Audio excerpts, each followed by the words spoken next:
네, 여러분 안녕하십니까? 전주 MBC 시사토론의 송인호입니다. 최근 입양 부모의 학대 속에서 16개월로 짧은 생을 마감한 정인이의 죽음이 전국을 뒤흔들고 있습니다. 정인이뿐만이 아닙니다. 지난해 충남 천안에서는 9살 남자아이가 계모의 폭행을 견디지 못한 채 여행 가방 안에서 숨지는 사건이 있었고, 전북에서도 2년 전 친부와 계모의 폭행으로 숨진 어린이를 안매장해 전국을 떠들썩하게 했던 사건이 있었습니다. 사건이 터지면 관련 대책이 나오고 있지만 피해 아동의 수는 해마다 크게 늘고 있다고 합니다. 오늘 시사토론에서는 관련 전문가 세 분 모시고 전북의 아동학대 실태와 대안에 대해서 이야기 나눠보도록 하겠습니다. 어서 오십시오. 감사합니다. 자, 먼저 이명현 도의원 나오셨는데요. 정인이 사건을 계기로 전국의 아동학대 사건이 주목을 받고 있잖아요. 네. 지금 도의회의 환경복지위원장 맡고 계시잖아요. 네. 전라북도의 아동학대 실태 어느 정도로 볼 수 있겠습니까?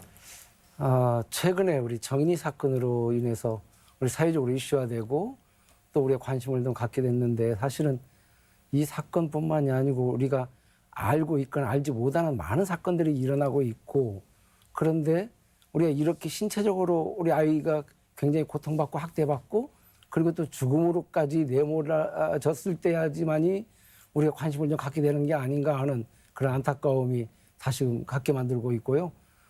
그리고 더 중요한 것은 지금 우리가 지금 알고 있는, 그러니까 피해 학대 아동이 신고가 이루어지고 우리가 거기에 대한 어떤 대응을 하게 되고, 이런 사건 말고 집 안에서 이루어지는 일이기 때문에 가정 안에서 이루어지는 일들을 누군가가 신고하지 않는다면 알 수 없는단 말입니다. 알 수 없게 되기 때문에 오히려 더 피해 신고 아이들보다도 더 많은 아이들이 더 어떤 피해를 입고 있지 않나, 이런 생각을 갖게 만들고요. 또 이렇게 몇 가지 통계를 보면은 우리가 지난해 9월달까지 통계를 보더라도 우리 전라북도에서 학대 피해 아동 신고 건수가 1,500건이 넘었습니다. 그리고 연말까지는 2,400건이 넘었다고 그러는데, 이제 물론 연말에 더 늘어난 여러 가지 또 다른 요인이 있겠습니다만은, 그 내용을 좀 분석을 해보니까 우리 0세에서 12세까지 아이들의 그 학대 피해 신고 아동이 73%가 넘었어요. 그것은 무슨 이야기냐면은 본인이 직접 어떤 그 학대에 대해서 대응할 수 없는 그런 아주 어린 아이들에 대한 학대가 좀 심했다, 더 많았다, 이런 내용을 확인할 수 있었고요. 또 한 가지는 이 아이들을 보호할 수 있는 제대로 된 시설들이 많지 않기 때문에 이 아이들이 다시 원 가정으로 돌아가게 되는데, 원 가정에서 다시 보호를 받는다고 가게 되는 경우가 82% 이상이라고 알고 있습니다. 결국 우리 사회가 그 아이들을 얼마나 보호를 하고 있느냐 하는 다시금 그런 생각을 갖게 만들고요. 결국 이 자체 내에는 우리 사회가 어떤 마음을 갖고 어떤 자세로 그 아이들을 보호하려고 하느냐, 이게 굉장히 중요한 거고, 또한 국가에서 어디까지 책임을 지고 우리 아이들을 보호하겠느냐, 이게 가장 중요한 관점이다, 이렇게 보고 있습니다. 네, 2,400여 건 정도면 적지 않은 수인데요. 또 이 자리에는 전북 아동보호 전문기관장님 나와 계세요. 자, 아동 전문기관에 대한 간단한 소개와 역할 좀 부탁드릴까요? 네. 전국에는 71개의 아동보호 전문기관이 설치되어 있고, 전북에는 총 4개 아동보호 전문기관이 있습니다. 기존에는 아동학대 신고와 현장조사와 사례 판단의 업무를 했었는데요. 공공화에 따라서 공공의 영역으로 넘어가는 현 상황이고, 또한 지금의 아동복지법에 따르면 정확하게 아동보호 전문기관의 역할은 학대받은 사례에 대한 가정의 지원과 상담과 부모의 교육과 학대받은 아동들에 대한 지원 서비스를 하고 있는 게 주된 업무라고 생각하시면 됩니다. 네, 자, 그렇다면 해마다 아동학대 사건이 크게 늘고 있다고 들었어요. 조금 전에 도의원께서 얘기하신 게 2,400건 정도 지난해라고 하면 적지 않은 숫자인데, 이 증가 추세는 어떻습니까? 네, 실은 전부만 느는 건 아닙니다. 지금 전국적인 추세가, 지금 전국의 추세는 2019년도만 봐도 약 3만 8천여 건 정도가 됐었는데, 2020년도에는 약 4만 1,000건으로 약 8%가 증가된 상황이고, 전북도 마찬가지로 2,400여 건 정도가 신고된 상황으로 계속 증가 추세를 보이고 있습니다.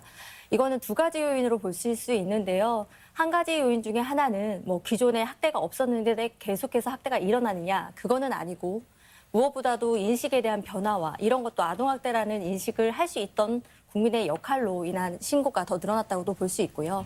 한 가지 요인은 의원님께서도 얘기하신 것처럼 뭐 경제적인 열악함, 코로나19로 이런 여러 가지 요인들이 작용하여서 뭐 비대면 시스템이라든지 이런 사회적인 환경 여건으로 더 아동학대가 더 가중되는 위험한 상황들에 노출되고 있는 것 같다는 생각이 듭니다.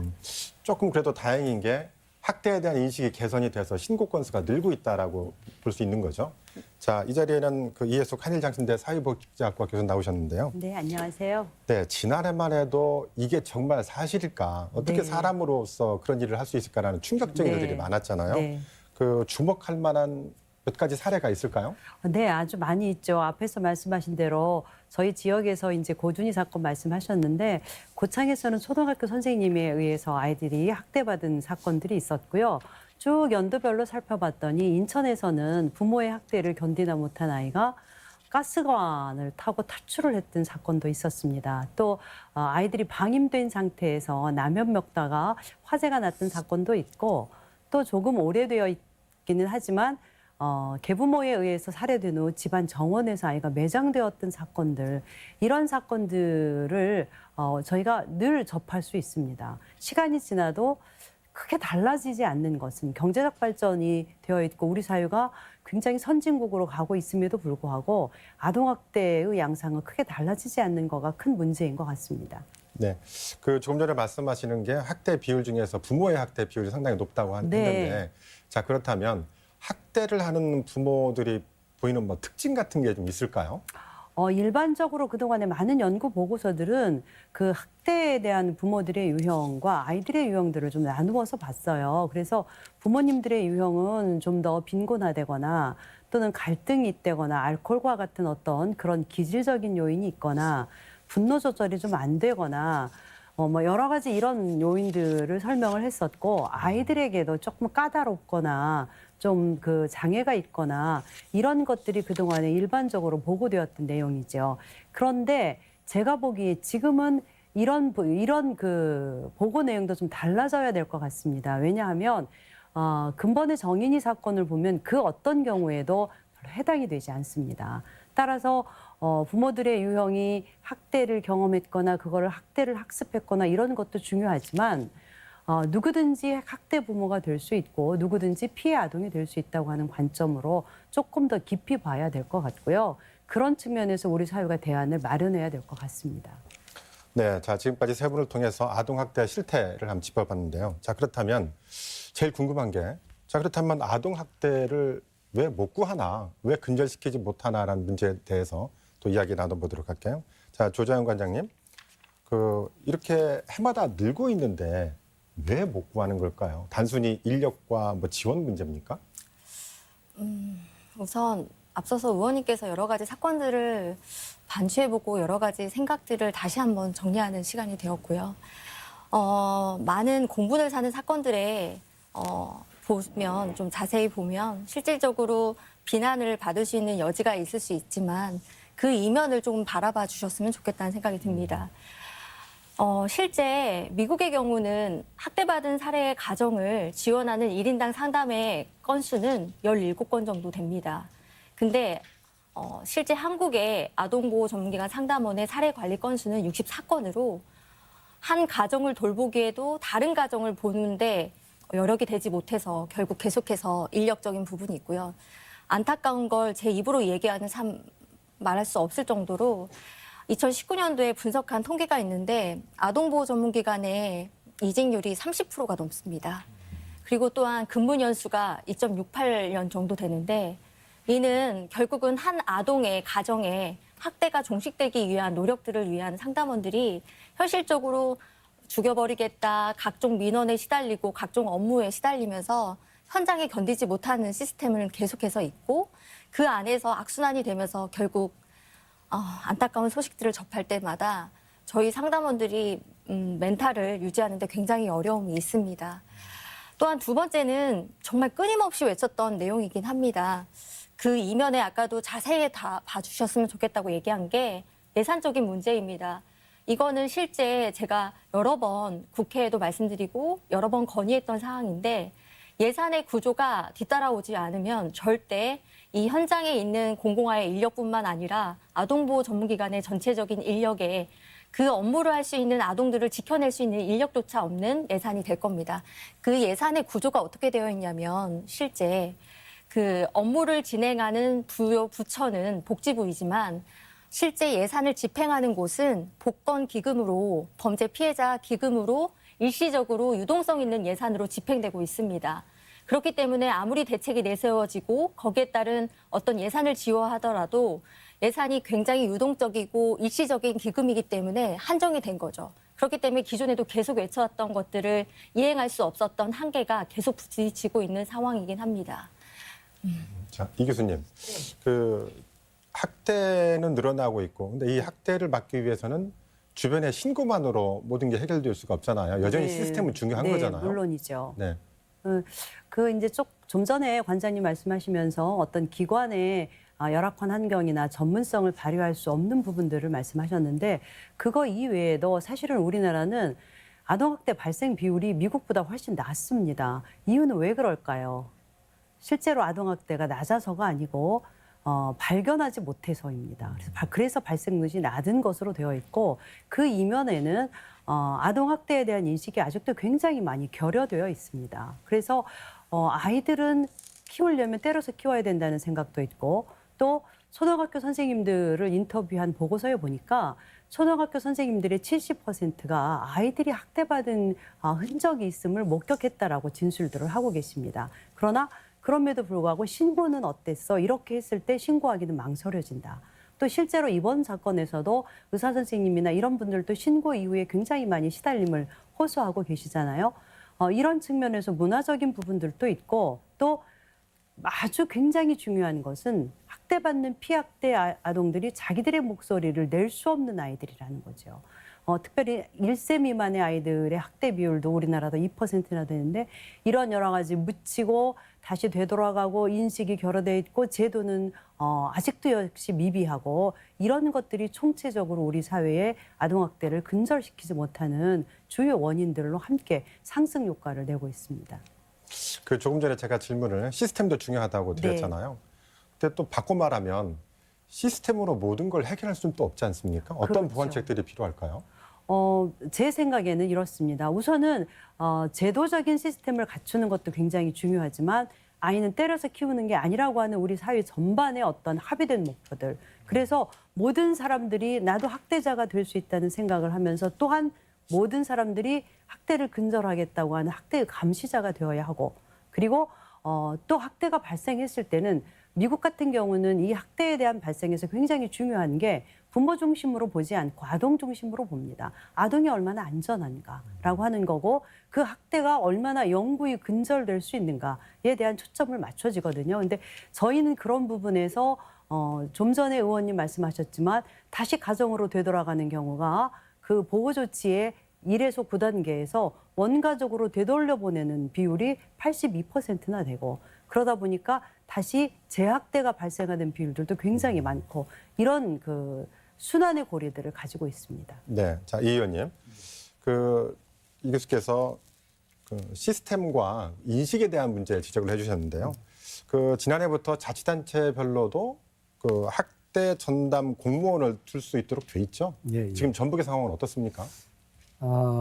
이 학대 전담, 그러니까 학대 피해 아동을 구제할 수 있는 또 조사할 수 있는 그 전담 공무원 제도가 지난해 10월부터 우리 도입됐거든요. 이게 이제 공공의 책임성을 강화하겠다고 이렇게 만들어진 건데, 그게 이제 의무지 않느냐에 따라서 먼저 선도적으로 했던 게 우리 전라북도에 7개 시군이 있어요.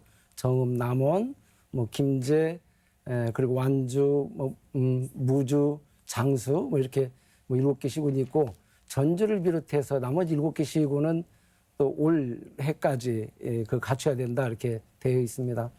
그런데 여기 이제 또한 문제점이 한두 가지가 있는데요.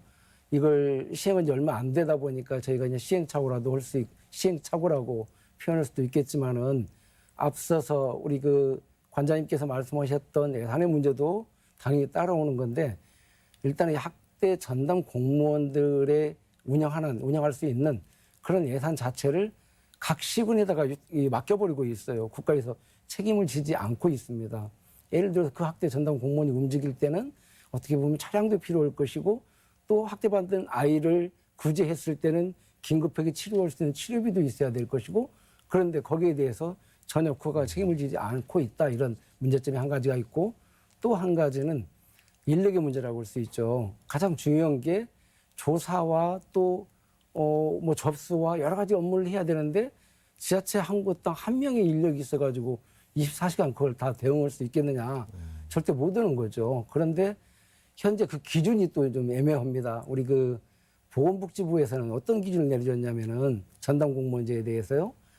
1년간 학대 아동 피해 신고 건수가 50명 이상일 때 1명 정도의 공무원을 2개급 만들었어요. 그런데 공무원 정원을 관리하고 있는 행정안전부에서는 오히려 그보다 더 낮은 인력 배치를 지침으로 내렸단 말입니다. 결국 지금 50명당 1명이라고 했을 때 물론 또 어떻게 생각하면은 그럼 아무 일도 발생하지 않는데 그 전담 공무원을 많이 두고 있어도 되겠느냐 이렇게 역으로 반문할 수도 있는데 절대 그렇지 않은 게 결국 학대가 발생했을 때만 우리 그 인력이 이 어떤 역할을 해라 이게 아니고 학대가 발생하지 않도록 그 사람들이 뭐 할 것인가 가장 더 중요하단 말입니다. 그런 역할들을 평상시에 하게 만들고 또 그런 일이 발생했을 때 신속하게 대처할 수 있는 그래서 인력과 예산이 가장 중요한 문제로 대두되고 있다 이렇게 말씀드릴 수 있겠습니다. 자, 그렇다면 일부에서는 사후 약방문이라는 지적도 있긴 합니다만 지난주에 정인이법이 국회를 통과를 했잖아요. 이 정인이법이 통과됨으로써 어떤 아동 학대에 대한 흐름을 좀 막을 수 있는 계기가 될 수 있다고 평가하시는지 이 의원께서 어떻게 생각하십니까? 네, 우리 그 정인이법 그러니까 아동학대 범죄 처벌 등에 관한 특별법 일부 개정안 법률안이 통과가 됐는데요. 거기에서 저는 관심 있게 보고 있는 게 3가지가 있습니다. 그 첫 번째는 아동학대 신고 의무자의 신고가 있었을 시 그 조사와 수사를 의무화하는 거 한 가지와 또 한 가지는 아동학대 행위자와 그 아이를 분리해서 조사하는 거 그리고 또 한 가지는 지금까지 그런 행위나 저반 그런 조사나 이런 일들을 일련의 행위들을 할 때 처벌 조항을 그러니까 처벌의 뭐 금액이라든지 어떤 그 벌칙을 강화시켰다. 이게 이제 크게 3가지로 저는 보고 있는데요. 그 중에 더 중요한 것은 이것과 포함해서 더 중요한 것은 민법 915조를 개정을 했거든요. 삭제를 했죠. 그 내용이 친권자 징계권이었습니다. 지금까지는 친권자는 어떤 보호나 어떤 교양을 목적으로 해서 징계할 수 있다 이렇게 돼 있어요. 그런데 그 조항 자체를 삭제했는데 저는 그게 더 굉장히 중요한 효과를 가져오지 않을까 저는 생각을 갖고 있습니다. 그게 어떤 의미인가요? 지금까지 그러니까 부모가 내 아이니까 내가 징계할 수 있는 거예요. 내가 일정 부분 그리고 그 아이들을 교화시키기 위해서 어떤 위탁기관에 또 맡길 수도 있고 유임시킬 수 있게 이런 게 우리 그 징계권이었거든요. 그 민법 915조를 아예 삭제를 해버렸습니다. 네. 그럼으로써 아이를 보호할 수 있다 이렇게 돼 있는데 조금 더 우려스러운 것은 이런 조항들이 자꾸 어떤 규제 위주로 처벌 강화 위주로 하다 보니까 이 모든 아동 학대 사건들이 가정에서 일어나는데 그러면은 그 가정에서 지금까지 그냥 내 아이니까 하고 쉽게 했던 행위들을 주변에서 신고할 수 있었던 일들이 이제는 쉽게 하지 못한다는 걸 알고 있기 때문에 친권자도 오히려 더 숨어서 더 은밀하게 아동 학대가 이루어지지 않을까 하는 굉장히 큰 우려마저도 좀 낳고 그런 있다. 부작용이 있을 것이다. 그럴 수 있을 것 같습니다. 자, 조 관장님. 그 일선 현장에서 가장 그 몸으로 부딪히시는 분이잖아요. 네, 맞습니다.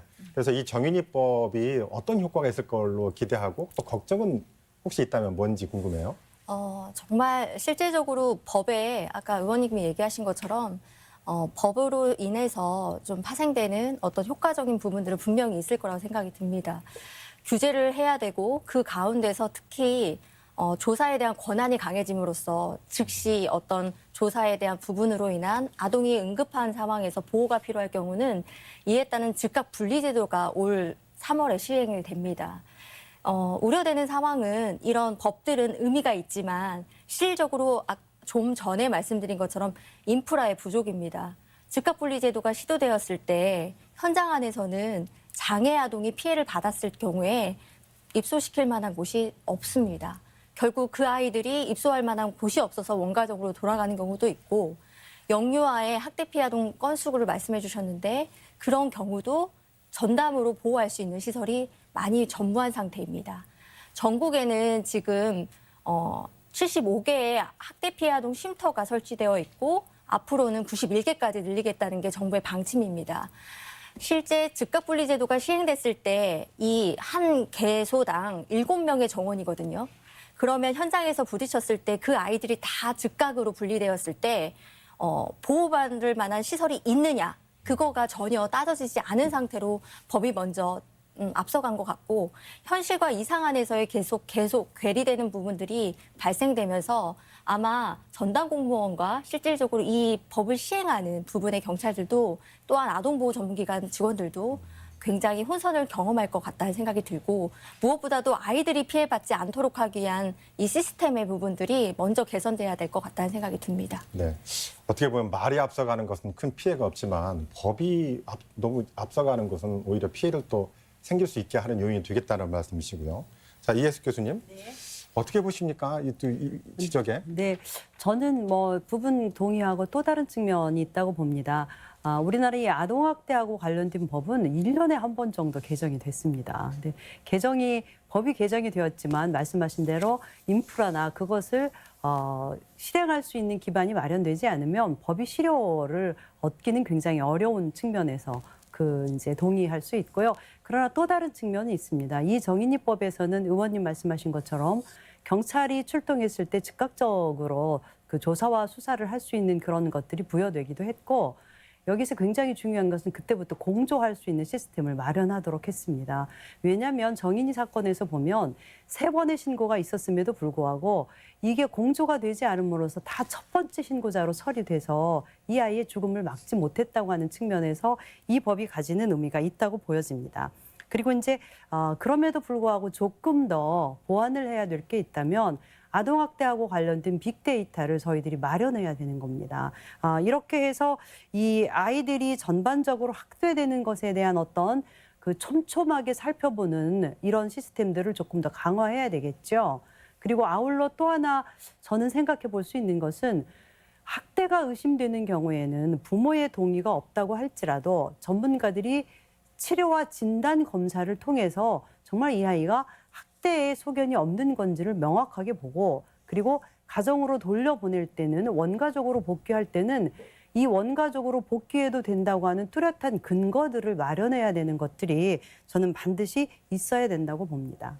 자, 그렇다면 아동학대 보완책 지금 여러 가지 말씀하시는데 아직 이 법률 이런 것들이 좀 촘촘하지 않다는 느낌이 매우 강하게 들어요. 그래서 어떤 보완책이 또 필요한지 이야기 나눠보도록 하죠. 이혜숙 교수님. 네.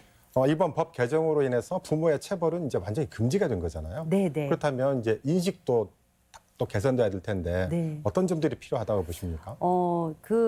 아이는 때려서 키울 수 있다라고 하는 거를 이게 사람들을 만나보면 아직도 많이들 하고 계십니다. 그런데 이제 이번에 법이 그것이 안 된다라고 얘기했고, 이 아동복지가 잘 발달돼 있는 스웨덴은 굉장히 오래전에 교육적 목적이라고 할지라도 체벌은 안 된다라고 하는 것이 이미 마련이 돼 있었습니다. 그래서 이런 측면에서 이제 부모님들이 생각하실 거가 저희가 아동학대의 여러 유형 중에 내 아이니까 내가 때릴 수도 있다라고 하는 생각을 이제 그만 접으셔야 됩니다.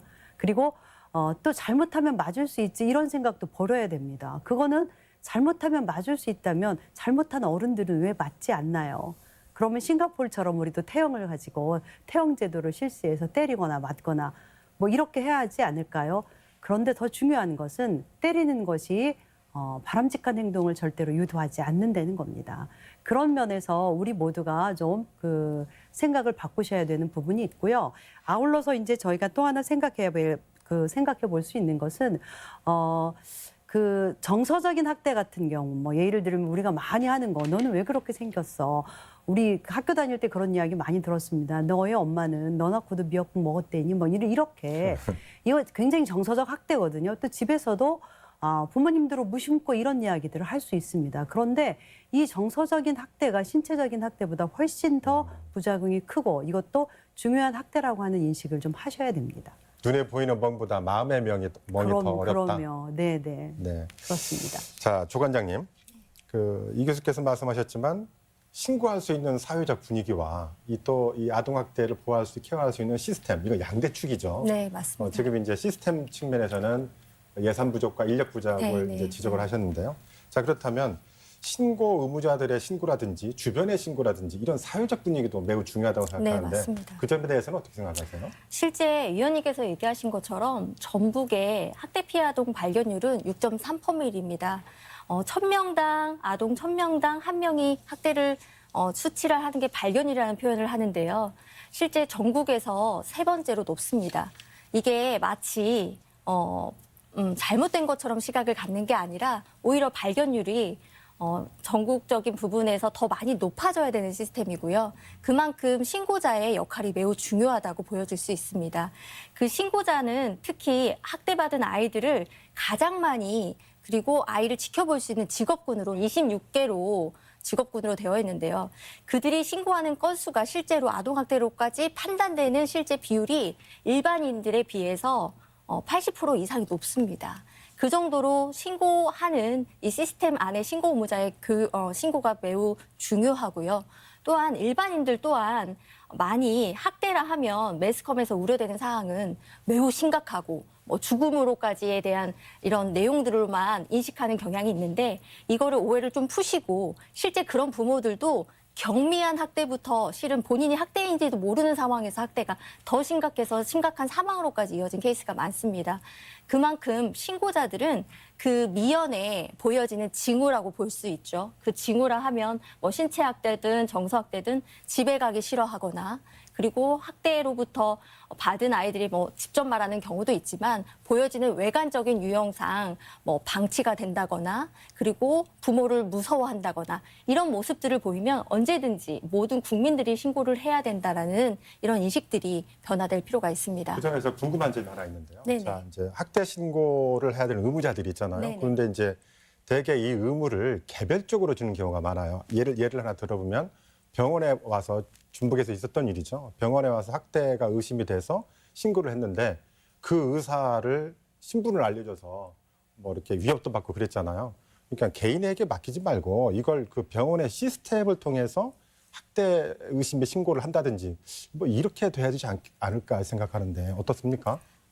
실은 이제 원래 이제 개인에게 더 주체적으로 하는 건 보고하는 시간의 차이에 따라 또 달라질 수 있고 사람이 거쳐지게 신속성을 되면 위해서? 신속성의 부분에서 이제 저해될 수 있는 요인이 있고 무엇보다도 모든 그 내용의 주체 내용은 비밀 보장이긴 합니다. 물론 아까 좀 전에 사회자님께서 얘기하신 것처럼 노출된 건은 적절하지 못한 상황이긴 하나 금방 얘기한 것처럼 비밀 보장이 우선되는 상황 안에서는 빨리 신속하게 신고를 하고 그 아이를 도와줄 수 있는 그 직업군이 바로 신고 의무자이고 또 일반인들이 누구나 신고할 수 있는 시스템으로 보여질 때는 매우 중요하다고 보여질 수 있습니다. 일장일단 있다는 말씀이시죠? 네, 맞습니다. 네. 자, 이혜숙 교수님. 네. 그 아동학대 신고 통계를 유심히 보면 네네. 학대 신고자에서 네 번째 순서가 네. 학대받은 본인들이에요. 네네. 그렇습니다. 자, 그러면 네. 내가 내 의사를 제대로 표현할 수 없는 유아나 영아 같은 경우는 신고도 할 수 없잖아요. 그렇죠. 이런 경우 어떻게 해야 돼요? 그러니까요. 우선 사위에 있는 아동학대 스스로 신고권에 대해서 조금 말씀을 하나 하고 지나가도록 하겠습니다. 여러분이 보시면 아동학대를 이제 본인이 신고하는 거가 사유라고 했는데 지금 정인이 사건으로 아동학대에 대한 여러 가지 징벌이나 이런 사회 분위기가 강화되면 학대하는 부모님들은 어떻게 할까요? 실제로 그렇습니다. 성학대를 하거나 이런 경우에 만약에 네가 신고를 하면 아빠가 감옥에 갈 거야. 이렇게 하면서 집안에서도 신고를 못하게 할 가능성이 있음도 저희가 한 가지 생각을 해야 되고요. 우리나라에서도 실제로 학대받는 아이들 경우에 6세 미만의 아동들이 차지하는 비율이 23%나 됩니다. 그중에서 1살 미만은 2%이고요. 이 아이들은 사실 거의 자기 목소리로 신고할 수 없다고 우리가 볼 수 있는 거죠. 그런 측면에서 더욱 심각한 것은 연령이 낮을수록 학대에 대한 피해는 훨씬 큽니다. 일테면 1살 미만의 아이들 같은 경우는 누워서만 지내는 아이들이잖아요. 그 온몸이 개방되어 없다고 하는 것만큼 또 그만큼 외부로부터 충격이나 위협에 그만큼 취약하다고 하는 거죠. 여기에서 저희들이 적극적으로 발견해내는 것들이랄지 신고하는 거랄지 그다음에 국가가 마련하고 있는 어떤 접종이랄지 취약이랄지 어린이집이랄지 이런 거에 등원되지 않거나 제대로 케어가 되지 않는 시스템을 데이터를 통해서 찾아내는 작업들이 매우 중요한 지점입니다. 네, 지금까지 세 분 많은 말씀 드렸는데요. 자, 오늘 토론을 좀 정리한 의미에서 제2의 정인이 사건이 생기지 않도록 앞으로 어떤 보완책들이 더 필요하다고 생각하시는지 좀 짧게 얘기 들어보고 토론 마치도록 하겠습니다. 이 의원님. 가치관의 오늘 정립이라고 다시 말할 수 있겠는데요. 첫 번째 말하면은 결국 우리가 우리 아이들을 어떤 관점에서 바라보느냐, 그러니까 한 가정의 아이로만 바라보느냐, 또 우리 사회 구성원으로서 아이, 또 국가의 우리 미래를 책임질 수 있는 우리 아이, 결국 우리 아이가 미래라고 이야기를 한다면은 우리가 그렇게 생각을 하고 있다면은 그 아이가 건강하게 정신적으로나 육체적으로 건강하게 자랄 수 있도록 만들어 주는 게 우리 책임과 의무다. 그래야지만 건강한 사회를 만들어 나갈 수 있는 것이니까 그런 우리 가치관이 먼저 정립이 돼야 되겠다 이런 생각이 먼저 들고요. 또 앞서 우리 관장님도 말씀하셨지만은 그 아이들이 그러니까 재학대율이 10%가 넘는다고 그래요. 그러면은 우리 아이들을 집으로 다시 돌려 보냈을 때 그 아이들이 다시 또 학대에 노출돼서 재학대 받는데 그러기 전까지 그런 일련의 재교육이라든지 안전조치를 취하기 전까지 아이들을 쉼터에서 보호할 수 있는 이런 쉼터를 제대로 확보를 더 해주는 것이 우리가 또 지금 해야 될 보완책이 아닌가 이렇게 생각을 하게 됩니다. 네, 이해숙 교수께서는 어떤 조언을 해주시겠습니까? 저는 낳는 것보다 더 중요한 것은 잘 키우는 것이라고 봅니다. 우리가 출생아가 줄어들면서 우리 사회가 갖고 있는 여러 가지 사회적 위험들을 우리가 잘 알고 있습니다. 만약에 우리 태어나는 아이들을 잘 키워내지 못한다면 대한민국의 미래는 암흑과 빙하기로 저는 도래할 거라고 봅니다. 대한민국에서 그 어느 누구도 학대의 대상이 되어서는 안 된다고 생각합니다. 특별히 자기를 보호할 수 없는 어리고 취약한 아동에 대한 학대는 절대는 있어서는 안 되는 범죄라고 말씀드리고 싶습니다. 네, 조 관장님께서는요? 네, 하고 싶은 말이 정말 많습니다. 실제 실무선에서 얘기할 때 제가 꼭 얘기하는 게 뭐냐면 학대하는 그 부모들을 상담했을 때 실제 그 부모들도 학대받는 가정 안에서 키워진 성인이 된 겁니다. 결국은 계속해서 폭력은 계속 순환되는 구조일 거고요. 그 고리를 끊는 작업은 다름이 누구가 아니라 우리 모두 한 사람, 누구의 책임이 아니라 모든 국민 한 사람들이 되게 중요한 역할이 될 거라고 생각이 들고요. 이 아이를 키우기 위해서 온 마을이 필요하다는 속담처럼 누구의 책임이 아니라 우리 모두의 힘을 조금 합쳐졌으면 좋겠다는 생각이 들고 금방 의원님들과 의원님이 얘기해 주신 것처럼 그 학대받은 아동의 가정이 사례가 됐을 때는 직접적으로 전문적인 서비스를 받는 법제화되는 시스템도 보완됐으면 좋겠다라는 생각이 좀 듭니다. 네, 하고 싶은 말씀이 많다고 하셔서 아주 짧게 마지막 인사 기회를 한번 드리겠습니다. 먼저 관장님부터 짧게 좀 부탁드릴까요? 제일 강조하고 싶은 거. 여러분들 조기에 이 아이를 구해내고 그 아이의 인생을 바꿀 수 있는 건 바로 여러분들입니다. 그리고 국민들이라고 생각이 듭니다. 신고 의무자도 물론 중요하지만 우리 각 가정의 관심이 무엇보다도 필요하다고 생각이 듭니다. 이해숙 교수님. 꽃으로도 때리면 안 되는 생명입니다. 우리가 파리 목숨처럼 그렇게 함부로 대하지 않겠다고 하는 우리들의 다짐과 선언이 있어야 됩니다. 네, 이명현 의원님. 우리 아이들이 건강하게 사회 구성원으로서 자랄 수 있도록 만드는 게 우리 책임과 의무다 생각하고요. 그런 환경과 제도를 만드는 데 더욱 노력하겠습니다. 네. 자, 해마다 늘고 있는 아동학대의 사례를 보면서 한 전문가는 우리 사회의 아동학대가 둑이 터지듯이 늘어나고 있다고 말했다고 합니다. 오늘 토론 함께 하다 보니까 과거 사회를 떠들썩하게 했다가 잊힌 사건도 많았음을 알 수 있었는데요. 지금도 어디선가 학대받고 있을 아이들은 고통 속에서 구하기 위해서 보다 많은 이웃들의 관심과 실효성 있는 정책이 뒷받침되기를 기대해 봅니다. 오늘 순서 여기까지입니다. 감사합니다.